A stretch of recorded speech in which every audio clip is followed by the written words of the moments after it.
Пред 2 дена на прочка видов еден наслов кој ми го привлече вниманието, иначе веќе по долго време само насловите ги читам од Times МК. И ако има нешто што го привлекува вниманието, ќе го прочитам и тој текст.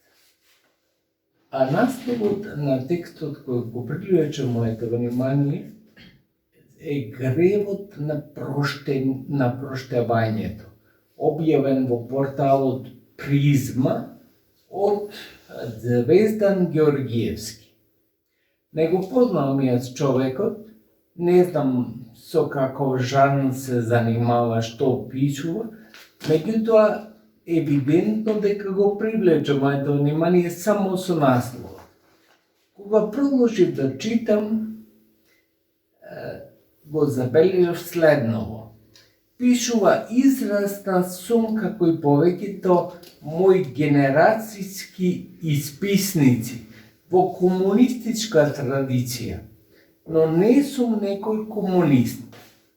Не верувам, не ги разбирам религиозните, идеолошките, партиските празници. Најчесто оците на црквата ги цитирале сите оние за кои сметале дека треба да им одговорат.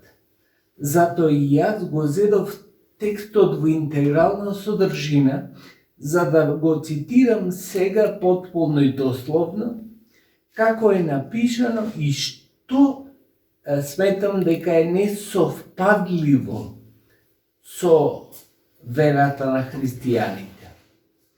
Ова прва реченица уште која ја прочита, човекот Звездан Георгиевски кажува дека не е ни едно ни друго, значи ни комунист, нити верник.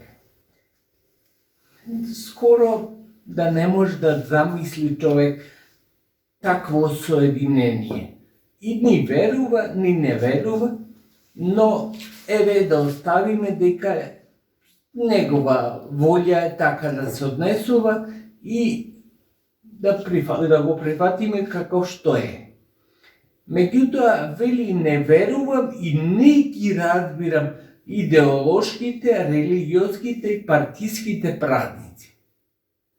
Прво, во црквата Божја, а тоа е православната црква, нема идеолошки партиски празници.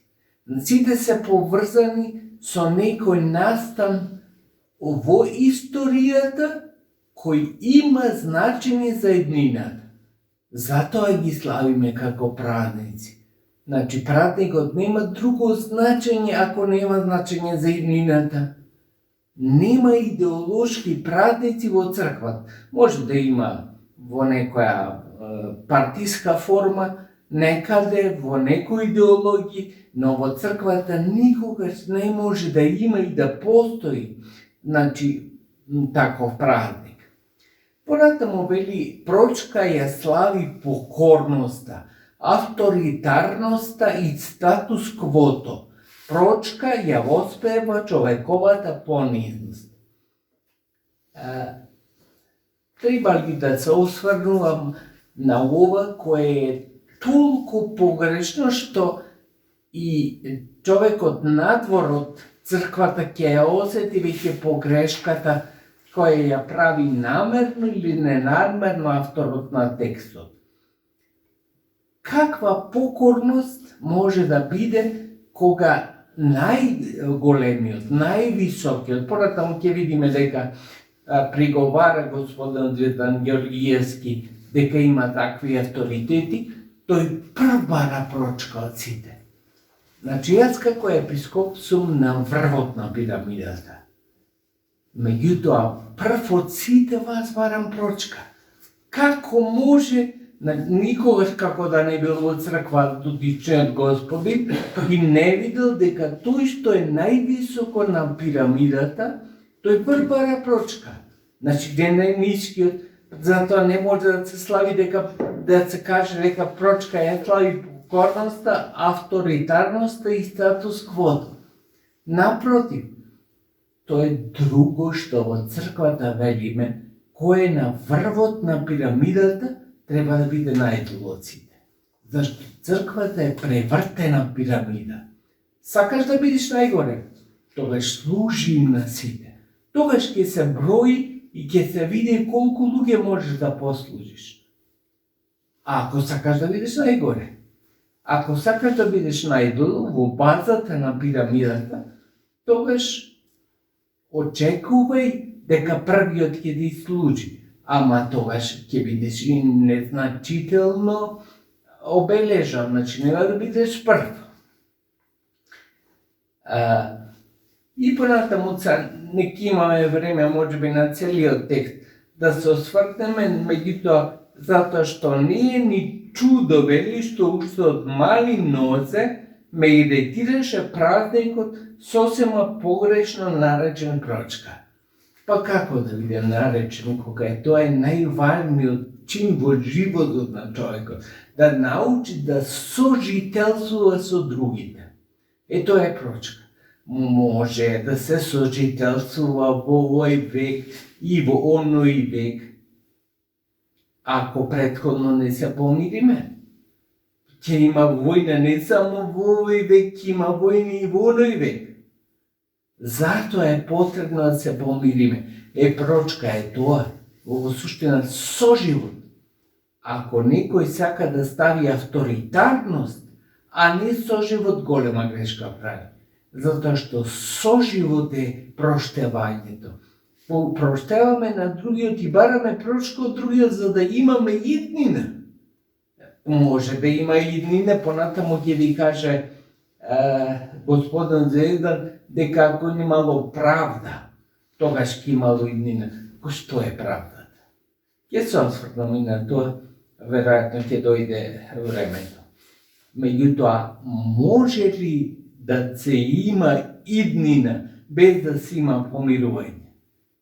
Затоа е поручка, за да ги знае и меѓу другото и психолошката потреба на луѓето, дека е потребно психолошки, ако не екзистенцијално, да се помират едни со други, за да имаат иднина. Затоа вели Господин Зездан, зошто, како, кому и кога треба да проста. Зашто кој и кога треба да ми прости. Тоа се учи од малиот нозе. Тоа тешко можеш да покажеш, иако никогаш не е доста. Меѓутоа се учи уште кога ги носат децата кај повозрасните, за да им простат повозрасните. Во тоа Господин Зездан гледа авторитарност. Зошто децата барат прошка, односно по-малите од повозрастните барат прошка. Па тоа е еден редлслед од животот што треба да го научиш не само за прошка, туку и за сите други работи. Да побара помалиот од поголемиот. Така живееле нашите генерации. Повозрастното дете ги воспитувало помалите, затоа што претходно го добило воспитувањето од родителите. Немале можност нашите баби и дедовци кои родиле по 9 и повеќе деца, секое дете да го воспитуваат. Едно ќе воспитале, тоа е едното, понатаму ќе ги воспитувало другите деца. Затоа е многу важно таа моќ на старателство, да кажам.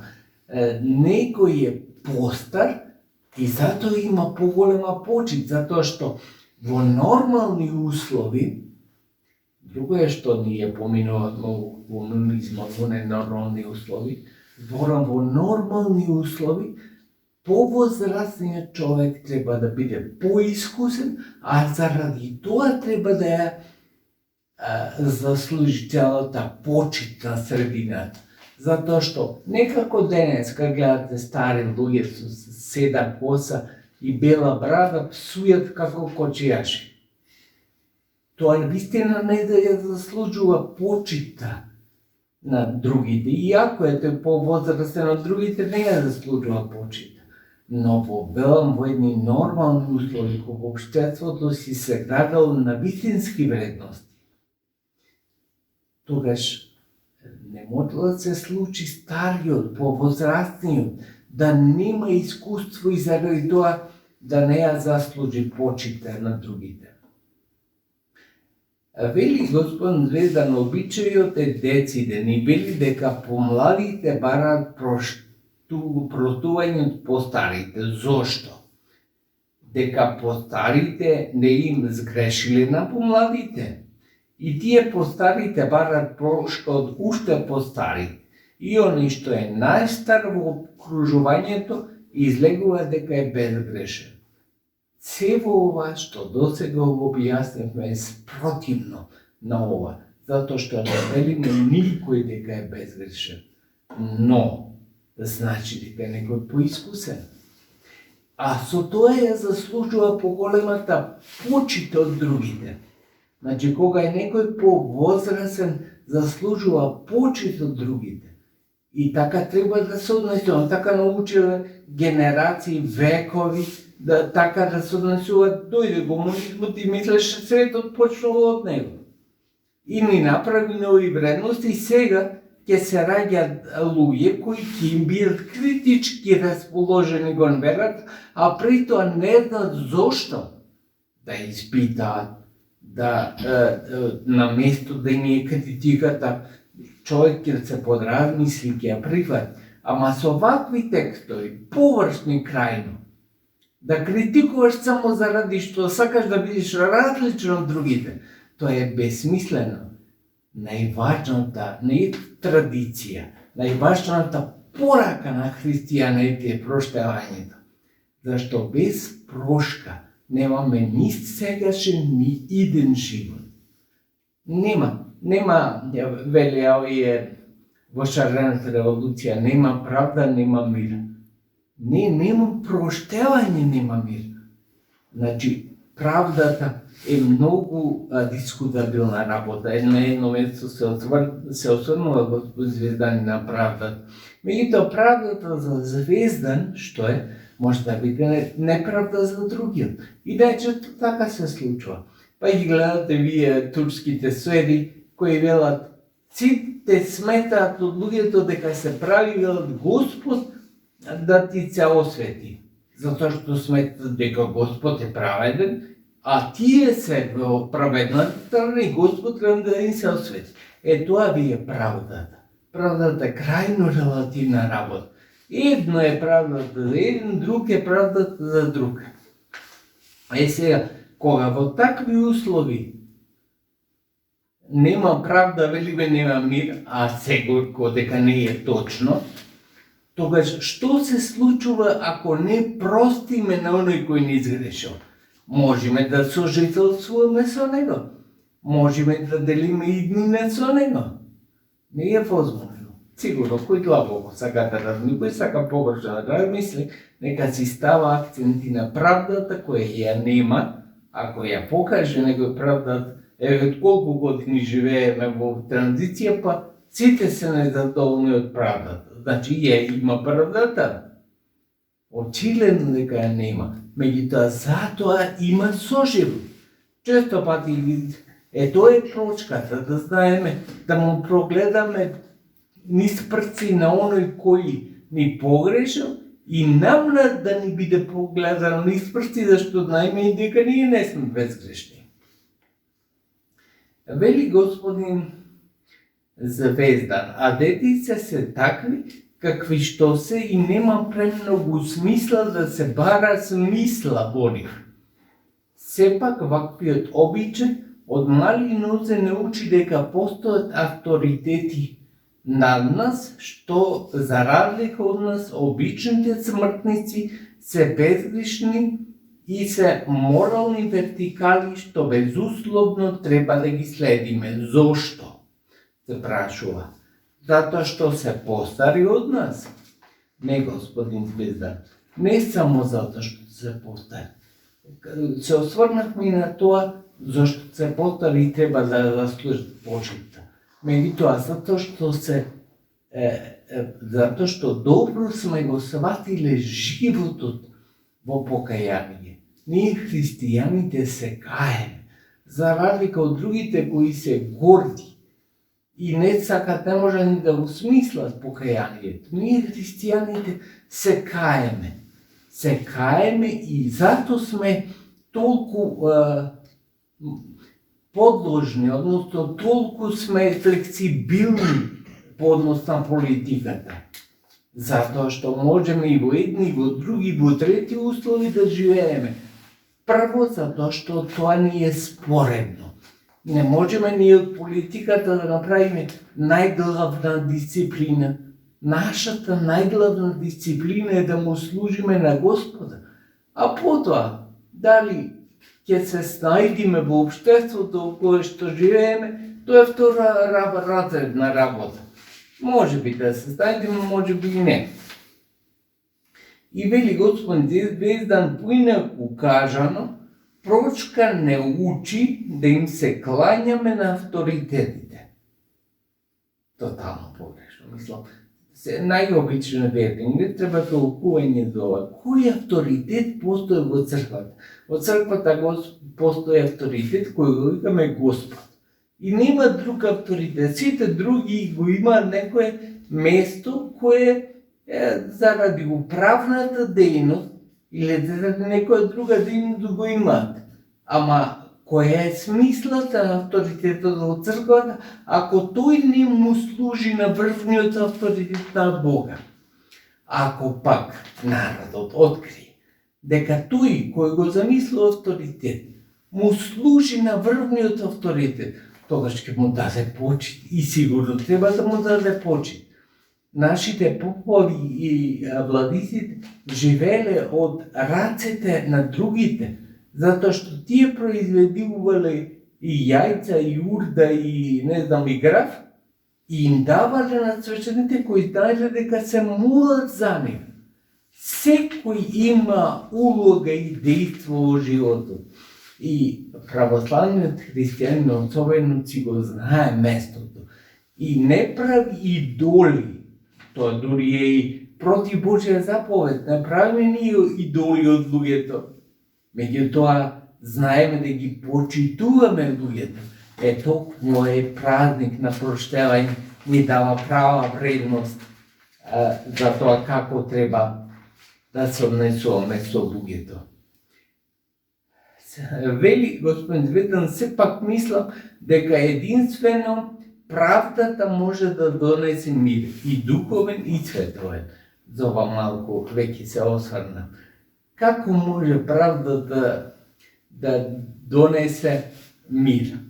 Кога една е правдата за еден, друга е за друг, трета е за друг. Трета, колку пати сите вие сте имале можност да видите дека се сукобува правдата.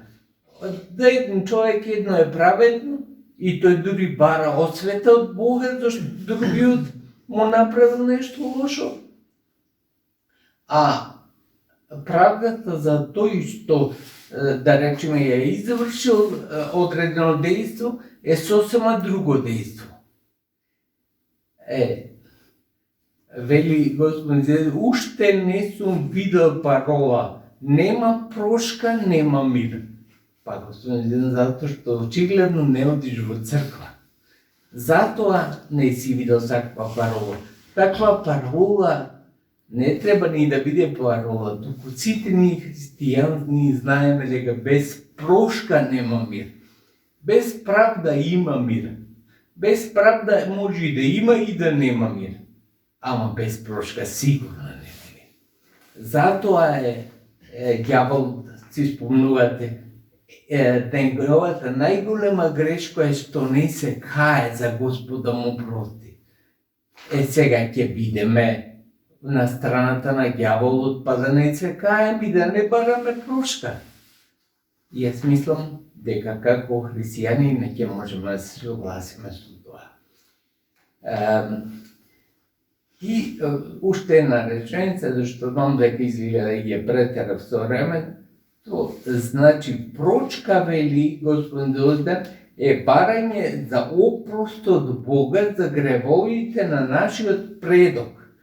Со надежде како постигнече 30 дена до Великден, ќе не врати во рајот, ќе не обслужи како што поетски убаво се говори во црквениот вокабулар. Во ред вели на крај, со кој завршува, не сакам да видам проколнет и еретик, на кој било свет да се најдам, имам и јас од кого да побарам проштување. Првин во духот на традицијата, од моите и од нашите предци, поради што направив јас заедно со актуалните генерации од оваа земја, а поза надвор од традицијата, на сите оние што ќе дојдат по мене и по нас. Од истите причини поради ова што го направивме од нивната земја. И пазите сега како завршува. Се друго нека оди по ѓаволите. Тоа е крајно лош завршеток. Затоа што ако оди се по ѓаволите, тогаш зошто си го пишувал ова Господин Дветар? Значи, за нас ѓаволот е извор и показ за злото што постои во свет. Ако се оди по ѓаволите, тогаш нема потреба да се трудиме за доброто. Ѓаволот во некои поранече време не сакале им да го спомнат. Јас се сеќавам уште по возрастните од мене кога велеле оне непомјаникот. Не сакале името да го спомнат, зашто име на некога го споменува, што значи го прави популарен. Што значи дека многу лош завршеток, дури и текстот и да имал добра намера, со ваквиот лош завршеток покажува колку лоша намера, дека да оди се по ѓаволите. Ако оди се по ѓаволите, тешко нас ќе биде, навистина, џабе изборуваме и ние, џабе пишува Господин Звездар, џабе и се тогаш. Затоа што тогаш оди се по лошото.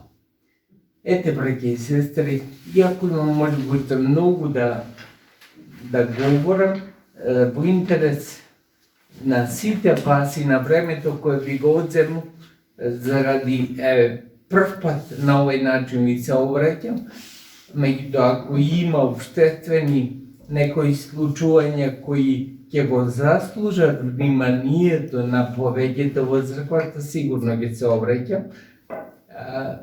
Вие знаете дека пошироко се следи ова наше обраќање, не е само во оваа заедница овде во црквата каде проповедам, туку излегуваат сите проповеди на друштveните мрежи и се шират од таму, и затоа е потребно да дадеме прав одговор на прашањата кои се поставуваат во општеството. Милоста Божја нека биде со вас, нека ни даде Господ добра и конструктивна света четириесетница и да се надминеме себе си и секогаш, катадневно, да бараме прошка прво од Бога, а после и од ближните на кои неминовно е дека катадневно и грешиме.